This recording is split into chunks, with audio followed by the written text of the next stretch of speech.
अगर आपको लगे कि आपकी जिंदगी में कुछ भी सही नहीं चल रहा है तो बिना सोचे इस फिल्म को पूरा जरूर देखें। ये सच में आपको बहुत सारा पैसा कमाने में मदद कर सकती है। परिवार की गरीबी के कारण रेड ने कम उम्र में ही स्कूल छोड़ दिया और बर्फ बांटने का काम शुरू कर दिया। दिन भर की कड़ी मेहनत के बाद भी उसे सबसे ज्यादा ताने अपने उम्र के अमीर बच्चों से सुनने पड़ते थे। उनकी बेइज्जती उसे बहुत शर्मिंदा करती थी। बाकी लोग अपनी इस उम्र में महंगी गाड़ियों और लड़कियों के साथ घूम रहे थे, जबकि वो बेचारा ये गंदा और थका देने वाला काम कर रहा था। हालांकि वह बहुत गुस्से में था, लेकिन इस कड़वी सच्चाई के सामने रेड कुछ नहीं कर सकता था। जब वह इसी बात से चिढ़ा हुआ बैठा था, तभी झाड़ियों में पड़े एक पुराने अखबार पर उसकी नजर पड़ी। उसमें अरबती एंड्रयू की कहानी छपी थी। एंड्रयू ने भी उसी उम्र में स्कूल छोड़ दिया था और बहुत बेइज्जती झेली थी, लेकिन आखिर में अपनी मेहनत से वह एक अरबती बन गया। इस एक बात ने रेड के अंदर जोश भर दिया। उसने कसम खाई कि वह भी एंड्रयू की तरह कामयाब बनेगा। अपने टूटे फूटे घर वापस आकर उसने तुरंत ये बात अपने पिता को बताई। उसे लगा कि वो अगला एंड्रयू है और एक दिन जरूर अरबती बनेगा। लेकिन उसके पिता ये सुनकर बहुत चिढ़ गए और उसकी सारी उम्मीदों पर पानी फेर दिया। तुम कभी भी अमीर नहीं बन सकते, तुम्हारे पास सिर्फ एक ही चीज बचेगी और वो है रेगिस्तान के किनारे खड़े होना।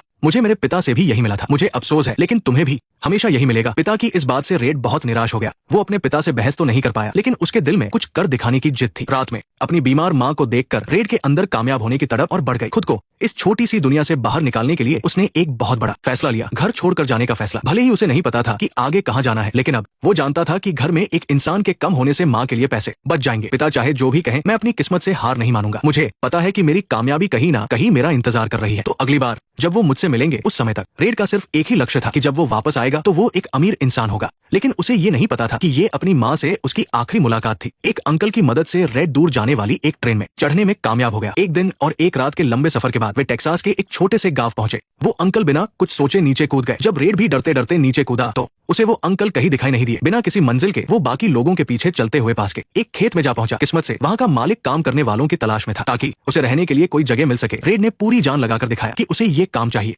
मालिक उसकी ये हरकत देखकर हंस पड़ा। उसे ऐसे फुर्तीले लोग बहुत पसंद थे। तो आखिर में उसने रेड को काम पर रख लिया। खेत में काम करना बहुत ही भारी मेहनत का काम था। कमजोर शरीर वाला रेड इस काम के लिए बिल्कुल भी सही नहीं था। वो जो भी खूंटे गाड़ता वो या तो ढीले होते या फिर एक धक्के में गिर जाते। लेकिन रेड हार मानने वालों में से नहीं था। बाकी लोगों की तरह काम पूरा करने के लिए जब बाकी लोग आराम करते, वो खूंटों को मजबूत करने में लगा रहता। पास खड़े एक लड़के ने उसे इतनी मेहनत करते देखा तो वो बहुत खुश हुआ और उसे पानी लाकर दिया। दोनों एक ही उम्र के थे, इसलिए उनकी जल्दी ही दोस्ती हो गई। बातों बातों में पता चला कि गस भी पहले एक अमीर परिवार का लड़का था, लेकिन 2 साल पहले आर्थिक तंगी की वजह से बैंक ने उनके घर की जमीन छीन ली। अब उसका एक ही सपना है, अपना खोया हुआ पैसा वापस कमाना और उस बैंक को ही खरीद लेना। एक ही उम्र के 2 लड़के जिनके अजीबोगरीब सपने थे, इस पल में उनके बीच एक गहरा रिश्ता बन गया। रात में एक साथ बैठकर ताश खेलते मजदूरों को देखकर रेड फिर से सोच में पड़ गया। उसे समझ आ गया था कि सिर्फ मजदूरी करने से कुछ नहीं होगा। इन्हीं मजदूरों की तरह बुढ़ापे में भी उसे बस कुछ पैसों के लिए काम करना पड़ेगा। इसलिए रेड ने सीधे खेत के मालिक से पूछा कि वो इतने बड़े खेत का मालिक कैसे बना। मालिक ने भी उसे मना नहीं किया। उसने रेड को बैठने का इशारा किया और धीरे धीरे अपनी कामयाबी का राज बताया।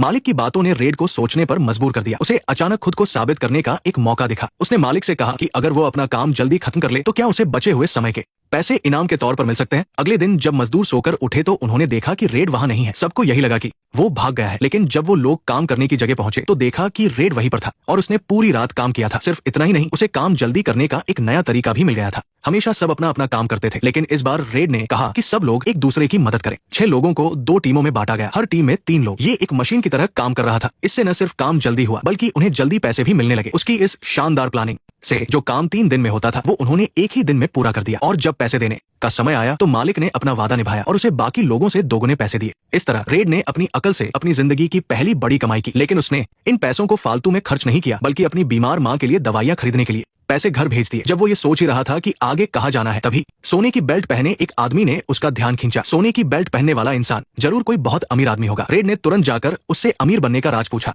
उस आदमी ने देखा कि एक लड़का उसकी इतनी इज्जत कर रहा है तो उसने घमंड में आकर बताया कि टेक्सास में हर जगह सोना ही सोना है, बस रेड को और गहराई में देखना होगा। समझदार रेड तुरंत उस आदमी की बातों का मतलब समझ गया। वो आदमी मुस्कुराया और कुछ नहीं बोला, लेकिन इससे रेड का फैसला और भी पक्का हो गया। जब वो सोच रहा था कि पेट्रोलियम के इस व्यापार में कैसे घुसा जाए, तभी एक बेहद खूबसूरत लड़की उसकी नजरों के सामने आई। ऐसा लग रहा था मानो किस्मत ने ही उन दोनों को मिलवाया हो। वो लड़की भी रेड को पहली नजर में ही पसंद करने लगी। उसने न सिर्फ खुद आगे बढ़कर रेड से बात की, बल्कि उसे अपने स्कूल की पार्टी में चलने के लिए भी पूछा। पहली बार किसी लड़की ने उसे पूछा था तो रेड थोड़ा नर्वस था, लेकिन वो ये मौका छोड़ना नहीं चाहता था। इसलिए उसने अपने बचे हुए पैसों से अच्छे और साफ कपड़े खरीदे और सीधे पार्टी में पहुंच गया। उस लड़की का नाम एना था और वो स्कूल की सबसे खूबसूरत लड़की थी। उसके आस आसपास न जाने कितने अमीर लड़के मंडराते रहते थे और इन्हीं लड़कों में से एक वो भी था जिसने कभी रेड की बेइज्जती की थी। इतने अमीर लड़कों के सामने रेड को अजीब लग रहा था, लेकिन एना की खूबसूरती ने उसे अपना दीवाना बना दिया था। मिलते ही रेड खुद को रोक नहीं पाया और उसने अपने दिल की बात कह दी। मैं शादी करना चाहता हूँ एना। एना हल्की सी मुस्कुराई, लेकिन उसने मना भी नहीं किया। उसके दिल में भी ये सीधा साधा लड़का घर कर गया था। एक दिन साथ बिताने के बाद अगले दिन रेड फिर से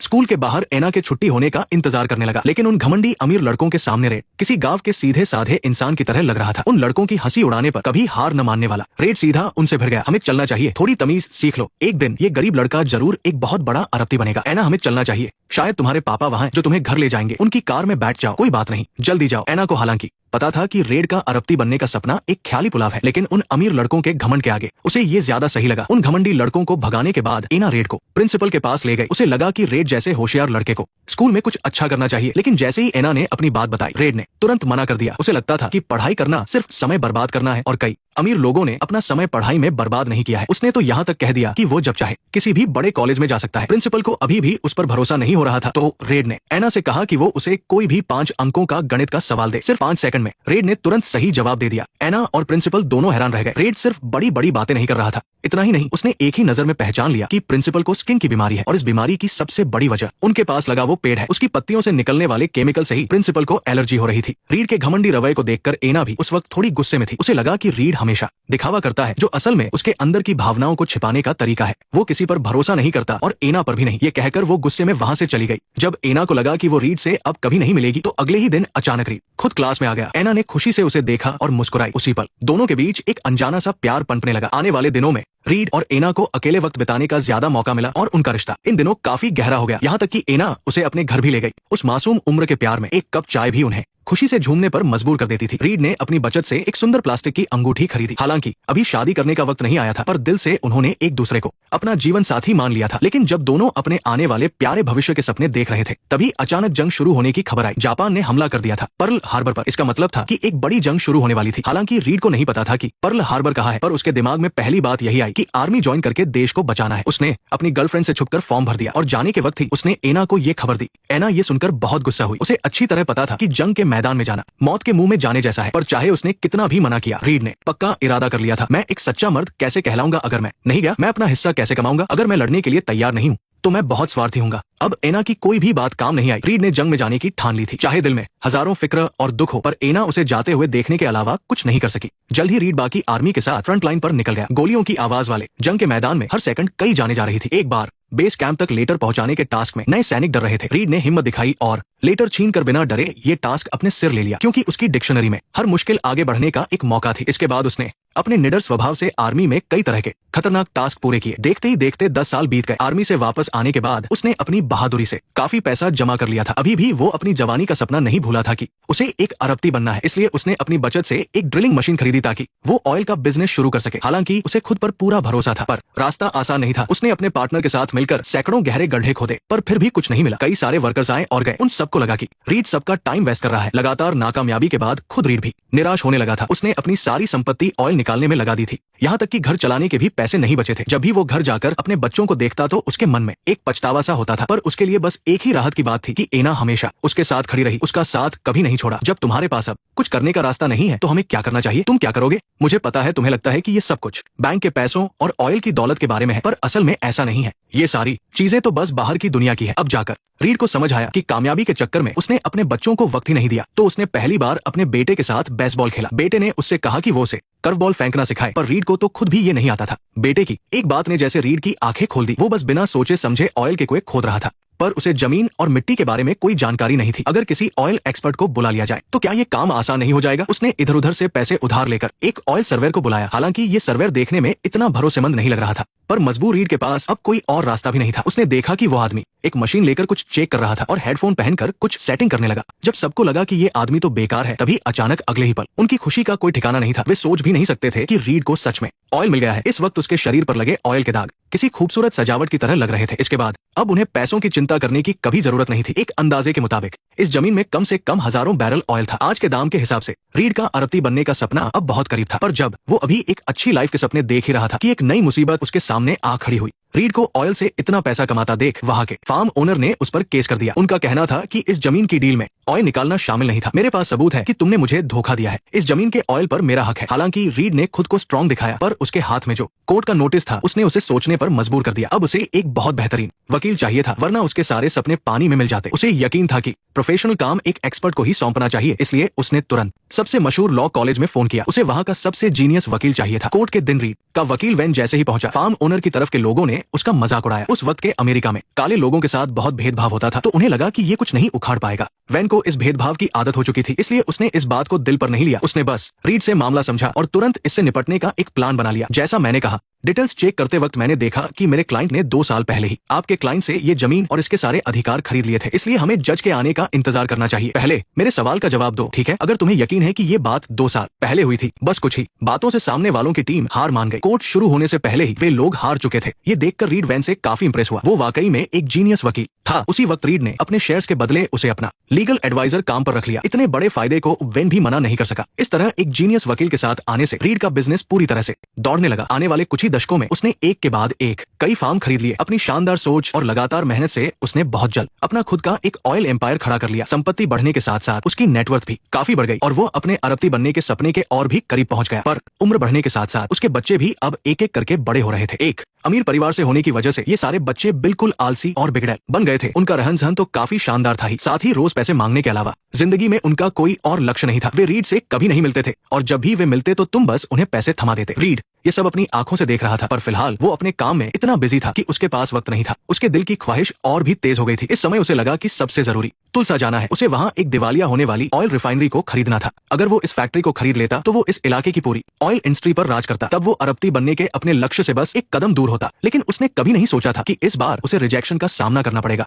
क्योंकि पिछले कुछ सालों में अपनी शानदार कामयाबी और बढ़ते रुतबे की वजह से रीड बहुत घमंडी हो गया था। उसके इस बर्ताव से सामने वाला इंसान बहुत चिढ़ गया था, इसलिए उसने जानबूझकर रीड के लिए मुश्किलें खड़ी कर दी। शुरू में उसे लगा कि वो बस भाव खा रहा है। ये बर्बाद हो चुकी रिफाइनरी उसे आज नहीं तो कल बेचनी ही पड़ेगी। लेकिन रीड ने सपने में भी नहीं सोचा था कि उसे और वेन को होटल में 15 दिन इंतजार करने के बाद भी कोई जवाब नहीं मिलेगा। देखते ही देखते क्रिसमस की रात आ गई, जब सब परिवार के साथ होते हैं। अब उन दोनों के बीच बात होने लगी। रीड, क्या तुम मुझे अपना दोस्त मानते हो? हाँ बिल्कुल, तुम मेरे दोस्त हो। तो चलो आज रात घर चलते हैं। मैंने तुमसे कहा था ना कि मैं जब तक ये रिफाइनरी नहीं खरीद लेता मैं यहाँ से नहीं जाऊंगा। देखो, तुम यहाँ पूरी जिंदगी इंतजार कर सकते हो, लेकिन मैं अपने परिवार के बिना क्रिसमस नहीं मनाऊंगा। इस समय वैन अब और इंतजार नहीं कर सकता था। उसके लिए पैसा कमाने से ज्यादा जरूरी उसका परिवार था। भले ही रीड उसकी सैलरी काट ले या उसे नौकरी से निकाल दे, उसे आज रात घर जाना ही था। वैन के जाने के बाद कमरे में रीड एकदम अकेला रह गया। वो भी क्रिसमस मनाने घर जाना चाहता था, लेकिन उसकी कामयाबी के लिए ये रिफाइनरी बहुत जरूरी थी। जब उसे लग रहा था कि पता नहीं वो इसे खरीद पाएगा या नहीं, तभी अगले दिन सुबह किसी ने उसके कमरे का दरवाजा खटखटाया। असल में मालिक ने रीड के आने के पहले दिन ही कॉन्ट्रैक्ट तैयार कर लिया था। बस जब उसने रीड का इतना घमंड देखा तो उसने उसका गुरूर तोड़ने की ठान ली। ये बिल्कुल उसके खुद के पुराने दिनों जैसा था, जब तक इंसान ठोकर नहीं खाता उसे अपनी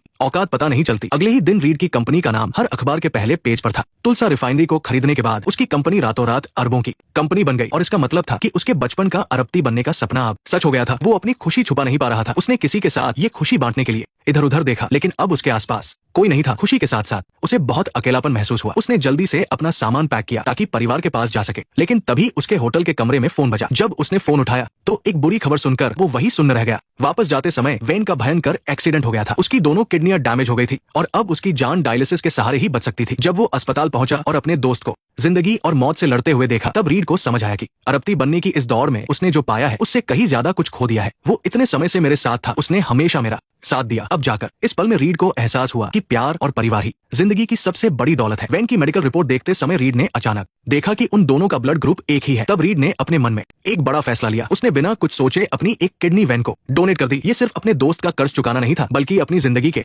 एक और खजाने को बचाना था। तुम्हें कैसा लग रहा है? उस दौरान मैं बस यही सोच रहा था कि ये मेरा सपना था और जब ये आखिर में सच हो गया। हम हमेशा आगे बढ़ते रहे, लेकिन इसे शेयर करने वाला कोई नहीं था। तुमने जो कहा था वो कर दिखाया। तुम्हें गर्व होना चाहिए। मेरे पास दुनिया का सारा पैसा है। इस घटना के बाद रीड को आखिरकार समझ आ गया था कि जिंदगी की अहमियत सिर्फ इस बात से नहीं होती कि आपके पास कितना पैसा है। परिवार का प्यार और उनका साथ ही असल में आपकी सच्ची दौलत है। अस्पताल से निकलने के बाद रीड ने सबसे पहले अपने पूरे परिवार को एक साथ बुलाया। उसने अपनी पत्नी और बच्चों से माफी मांगी कि इतने सालों तक उसने उन पर ध्यान नहीं दिया। इसके बाद उसने ऐलान किया कि वो अपनी कंपनी का सारा प्रॉफिट एक चैरिटी में दे देगा। ये पैसा समाज के उन लोगों की मदद के लिए इस्तेमाल होगा जिन्हें इसकी सबसे ज्यादा जरूरत है। अपने बच्चों के उदास चेहरे देखकर रीड को बहुत निराशा हुई। फिर उसने हर बच्चे को $10,000 दिए ताकि वो इस पैसे से जरूरतमंदों की मदद करे। लेकिन वही हुआ जो रीड और उसकी पत्नी ने सोचा था। पैसे मिलते ही बच्चे बहुत खुश हो गए। उन्होंने तुरंत अपने पिता की बात को अनसुना कर दिया और सोचने लगे कि इस भारी रकम को कैसे उड़ाया जाए। बच्चों का यह रवैया देखकर रीड और उसकी पत्नी बहुत निराश हुए। हम बस कोशिश कर सकते हैं और उम्मीद कर सकते हैं कि उनका मन बदल जाए। मैं सब्र रखूंगा। मैंने कभी सब्र नहीं रखा। और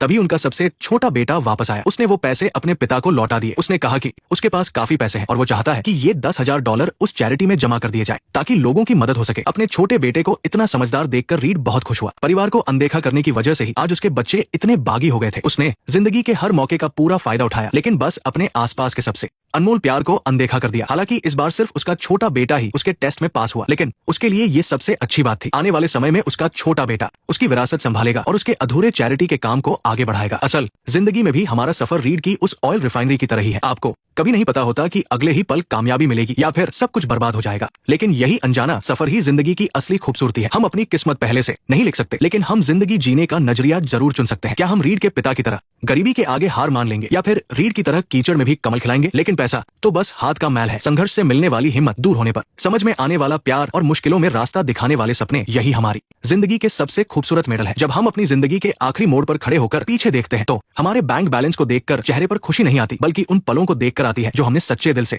जिए हैं और जिनमें हमें अपनों का बेइंतहा प्यार मिला है। फॉलो कर लो, वरना अगली वीडियो मिस हो जाएगी।